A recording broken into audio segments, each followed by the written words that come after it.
नमस्कार, मैं हूं आपके साथ नम्रता। भारत को विविधताओं का देश कहा जाता है। यहाँ हर धर्म के लोग अपनी अपनी धार्मिक मान्यताओं के हिसाब से अपने रीति रिवाजों को मानते हैं, लेकिन हमारे देश में कुछ परंपराएं ऐसी हैं जिनके बारे में बहुत कम लोग जानते हैं, लेकिन ये परंपरा काफी अलग होती है। इस वजह से इस परंपरा की काफी चर्चा होती है। आज हम आपको एक ऐसी ही अनोखी परंपरा के बारे में बताएंगे। राजस्थान को रजवाड़ों का राज्य कहा जाता है। राजस्थान जितने पुराने महल और धरोहर के लिए और पर्यटन के लिए मशहूर है, उतनी ही चर्चा यहाँ की परंपराओं की भी होती है।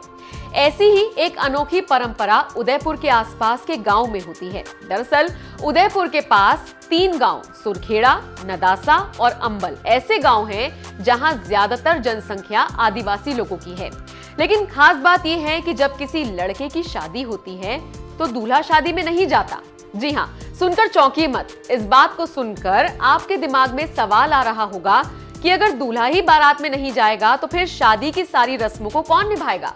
तो आपको बता दें कि इन 3 गांव में जब बारात जाती है तो दूल्हे की जगह दूल्हे की बहन बारात लेकर लड़की के घर जाती है और दूल्हे की बहन यानी कि दुल्हन की ननद ही शादी की सारी रस्में निभाती है।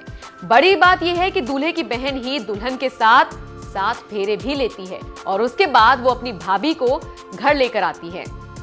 ऐसा नहीं कि अपनी शादी के दिन दूल्हा सजता नहीं। शादी के दिन दूल्हा शेरवानी भी पहनता है और सिर पर साफा भी बांधता है, लेकिन दूल्हा ससुराल ना जाकर अपने घर पर रहता है और अपने घर रहकर ही दुल्हन का इंतजार करता है। दरअसल इस प्रथा के पीछे इन आदिवासी लोगों का मानना है कि इस तरह से शादी करना शुभ होता है।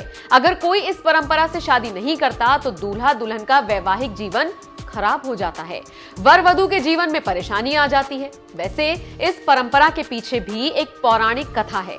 कहानी के मुताबिक इन तीनों गांवों के ग्राम देवता अविवाहित हैं, इसीलिए उनको सम्मान देने के लिए यहाँ के दूल्हे घर पर ही रहते हैं और इसी मान्यता के मुताबिक ऐसा करने से दूल्हा दुल्हन का वैवाहिक जीवन सुखमय होता है।